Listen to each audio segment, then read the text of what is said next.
What's up, guys? This is Wenzes. Welcome back to my channel where we talk about personal development for INFJs and how to create an epic life on your term. We're back in INFJ Warrior Month, and today we're talking about anger versus forgiveness. Because every single time you want to step into your INFJ warriorness, you need to be able to grow. You as a person, to let go of all trauma and to approach life in a bigger way. In order to do that, we have to let go of past resentment. We have to be able to forgive things because then we can let them go. But most of us either fall into the category of I forgive everything and I'm all peaceful and there's never anything I get mad at, which you can already be sure that this is just a coping mechanism. It's not really letting go. And then the other half of us, which are angry all the time and are not able to forgive or let go altogether. Today we're gonna tackle both of those things. Before we get started, I want to remind you, in accordance to the INFJ Warrior Month, I'm offering single sessions, so you can book a coffee session with me. You find all the information in the link in the description.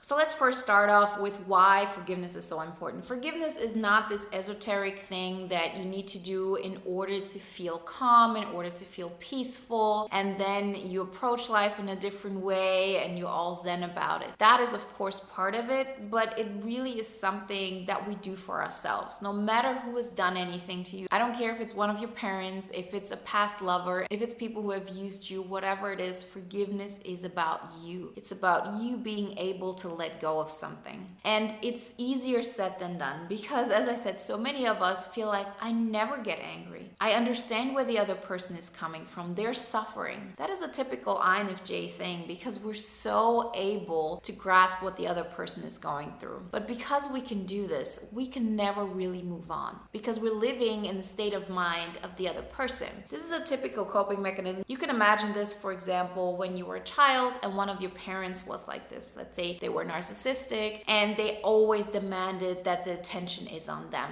When you're a child, you don't want to be abandoned by your parent. When you're a child, you don't understand what's going on. So of course you adapt that parent's worldview in order to be able to cope with reality, in order not to feel that they're doing anything wrong to you. That is something that you have engraved in you and you keep this with you all your life. But still, when you keep on going, when you keep on growing, it's always this dynamic that gets stuck in your mind. So for example, you learn that in order to be okay, in order not to feel abandoned, you always have to dim your light. You cannot really step into your INFJ warriorness because if you would do that, you would actually make other people uncomfortable. You would see that you're actually demanding attention and that you're taking it away from other people. And you have learned that the only way to be loved in this world is to pay attention to what other people want, how they feel, and what makes them feel good or bad. You take responsibility for that. So if you step out of your norm, if you do something that other people have not dared to do, you might think, first off, that will make them feel bad. Or on the other hand, you might think, if I'm not focusing on them anymore because I'm focusing on me, then why would they ever like me? Why would they ever love me and want me in their life? This happens all on a subconscious level. This is something that I experienced so strongly. It's something that I carried with me forever, and it was probably the biggest trauma I had to overcome. But you cannot overcome this trauma by just saying, oh, I'm gonna forgive that person. Because if you're falling in that spectrum of INFJs, then you're really at a point where you already feel like you have an explanation for absolutely everything that they do. Their opinion, their worldview matters more than yours. Because you can look at it from a perspective of they're suffering, why would I want to inflict more pain on them? That's not necessary. Why would I expect them to like or love me or respect me if I'm not doing anything for them? That's totally understandable. That's the worldview that you currently live in if you're one of those people who says, I never get angry, I forgive everybody, I always understand their point of view. What is necessary is, of course, to get to a point where you honestly believe that from your perspective, your opinion matters most. That does not mean you're not going to make compromises. That does not mean that you're a selfish person. In all of society, in all the world, of course, your opinion matters just as much as everybody else's. But in your life, from your mind, your preference has to matter most. What you do with that is a different thing. But most of the time, we don't even value what we want the most. The simple example I give all the time is taste of music. When you're with your friends, you rather listen to what they want to listen to, even if it's just one person, because you don't want to make them uncomfortable. instead of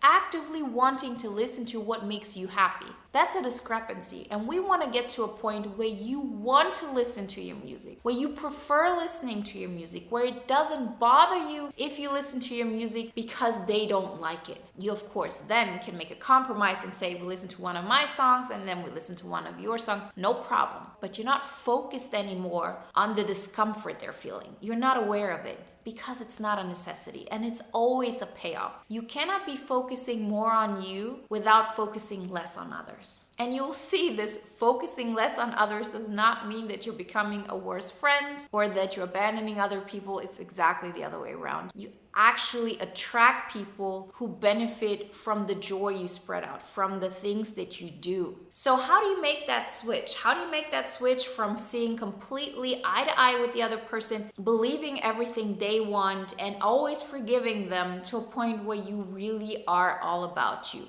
Anger. That's the whole thing. It takes anger. If you're somebody who never expresses anger, who probably doesn't even ever feel anger, trust me, you numbed yourself out. Anger is a valid emotion we have within us. And if we're not allowing ourselves to tap into anger, we will never get to a point where we can honestly forgive the other person, honestly move on. And move on in a sense of, thank you for everything you have taught me. I'm now living in my own world where my own preference is my world. I understand you, I respect you, but at the same time, I was able to overcome this dependency on your well-being all the time. My well-being has to come first. I have to make sure that I'm good so I don't burn out, and then I'm helping people while still maintaining my positive state. So why is anger so important? Anger is a way of letting your negative emotions, which you have built up in your tissues, in your body, which you're carrying in your mind. Through anger, you allow this thing to come out. You'll see that, for example, extroverts are much more likely to get angry and also to get angry to the outside, because that's their vessel. That's their way of getting it out. It's not that they necessarily do it on purpose. It's just a subconscious thing. How so many of us, when we are really mad at something or upset, we put it into ourselves. We sort of like take it in. We think it's our fault, or we start talking and discussing in an imaginary way how we would talk to the other person. Extroverts, they cannot do this, right? They don't have any energy to take in, so they push it out. And so anger really helps you to get to that point. In order to get angry, for example, at that situation with the parent and the child, you have to get to a perspective where you say, I'm angry at that person for not allowing me to be myself. I'm angry for that person for not being the caregiver that I needed. I'm angry at that person for trying to manipulate me to caring more about what they think than what I think. And trust me, this is just a short-term thing. You don't have to worry that your anger will never go away. You don't have to worry about that you will get stuck in this. You won't. Of course, we want to get to a place of forgiveness. Of course, we want to get to a place where we say, well, that parent, they had a dysfunctional dynamic with their parents. They never learned it better. They did the best they could. Yes, we want to get to that position. But in order to do that, we first have to create a distance. We have to actually push out all of those emotions and allow ourselves to go into that angry mode. And this was something that was really hard for me to digest, because I always learned in order to let go, you need to forgive. And yes, it's necessary, but you need that anger part in between. You need to allow yourself to create that distance, to create that space for yourself, and to live in that space. And then from that new place, from that new perspective of, I'm willing to step out, I'm willing to do something, which will automatically get me to a point where the other person won't respect me or won't love me. Those are the biggest fears, right? I mean, imagine that parent-child dynamic. If you at that moment as an adult go to your parent and you're really getting angry, you know that they're not going to understand you. You know they're not going to be as loving and as like understanding and want to see it from your perspective. You'll create a distance between you two. And that distance is necessary at that point, because we have to get to a point where it's okay for us to say, no matter how that relationship turns out, I'm okay with myself. Before, it was too big of a step. before you get angry, it really is, if I actually start becoming angry, then nobody will love me. Because you're projecting this onto absolutely everybody, not just your parent. And once you get angry, you put yourself first in that position. You tell your parent in that aspect, listen, I care more about myself than I care about you. Isn't that scary? Isn't that something that really triggers you? But it is a necessary step. Because first we have to create independence and then we can create interdependence. It's always like dependency, that first situation where you need your parent to love you and they do that because you do everything for them. Then you get to a place of independence where you say, even if I was all alone in the world, I'm okay with this because I'm giving myself the love and the respect and everything that I always needed. I'm giving that to myself. And then the next step is interdependence. And that's where you say, I really forgive that person. You do EFT and forgiveness statements, ho'oponopono, where you really say, I forgive you for everything. I'm sorry for the part I played in it. I love you. And thank you for being in my life and teaching me that I'm above this. I'm not getting caught up in this dynamic anymore. I forgive you. But from now on, we're going to interact in a new dynamic. And you'll see that this dynamic really allows you to let go of so much weight that you're carrying with yourself that's definitely keeping you back. So what about those people who are actually always in the state of anger and they always are mad at somebody and the world is against them? They too need to be able to change their perspective. Because if you're somebody who always feels like people are just bad, people are just mean, they always just want to destroy me, this isn't going to help you. Then too, you're living in a dynamic where it's all about there's somebody out there who wants to do something bad to me. It comes from something that you probably have experienced before, where somebody actually was doing something and wanted to hurt you. And because you've experienced this in the past, something that you continue to carry with you. And this trauma is also so heavy. It's something that pulls you down. It's something that keeps you from growing. And it's something that doesn't allow you to be the real warrior. So how do you forgive that? How do you forgive the fact that the world isn't the way you want and that people get away with so much and all of this anger that you have within you all the time? You recognize that it's not about those people. It's not about the guy from the post office that you talked with yesterday that just didn't do his job and now you're all mad about it. That's not why you're mad. You're mad because something happened way in the past which made you feel like you have to have a feeling about the situation. If you honestly accept that people are not the way you would want them to be, that people are not perfect, that people are lazy, that people are incompetent, if you accept this and you approach this from a perspective of forgiveness altogether and you start with the oldest memory you can come up with and you start forgiving that person, you do that from a perspective of thank you so much for coming in my life and showing me that I felt like I'm a victim to this. I am not. I accept reality the way it is. If I accept the fact that people never really care about you, it's not that people are mean or that people think like they will abuse you. Yes, there are people like this, they're bullies. I'm not denying that at all. But trust me, if you really are able to overcome this feeling completely, you automatically come across people like this less and less. And if you do, you never take it personally. You honestly think they have something going on and you forget about it 1 second later. How often have you been in a situation where you get into an uncomfortable confrontation or that person does something that you don't like, let's say like some kind of interaction with the guy from the post office the other day, and it's something that you keep carrying with you for days. You get mad at that. You get mad for people not writing you back. You get mad for people not responding in the way you would want them to. You get mad at all things happening to you. It comes from a place of not taking control of your feelings because you want people to be different than how they are. And because they're not, you're having all this anger. If you accept people the way they are and you forgive them from that perspective, not from a perspective of,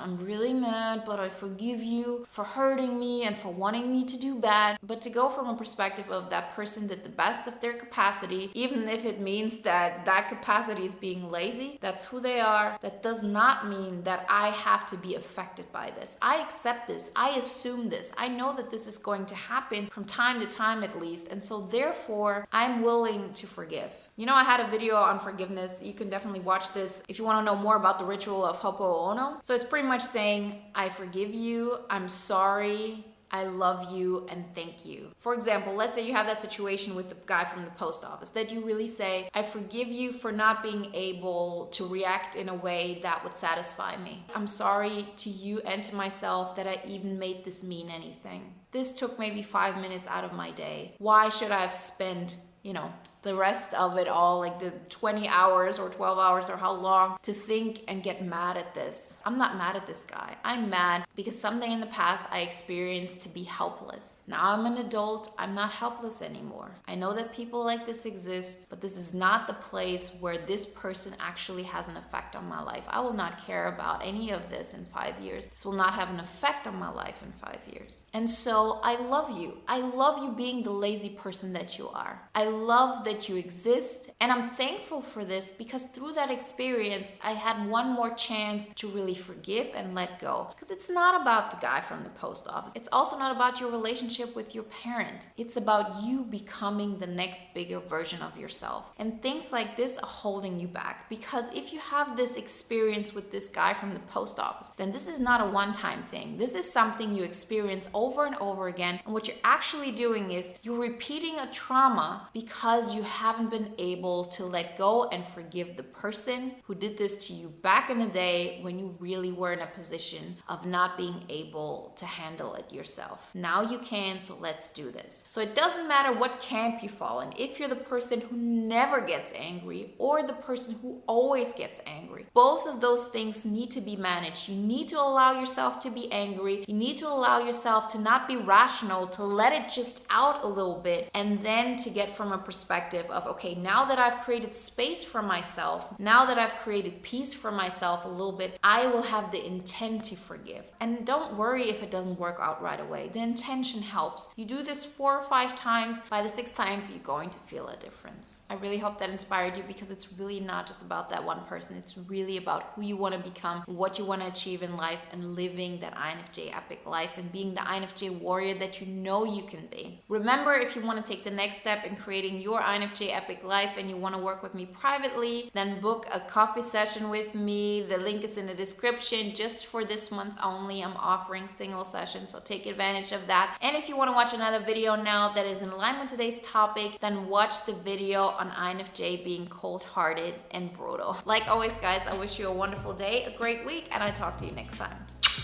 Bye.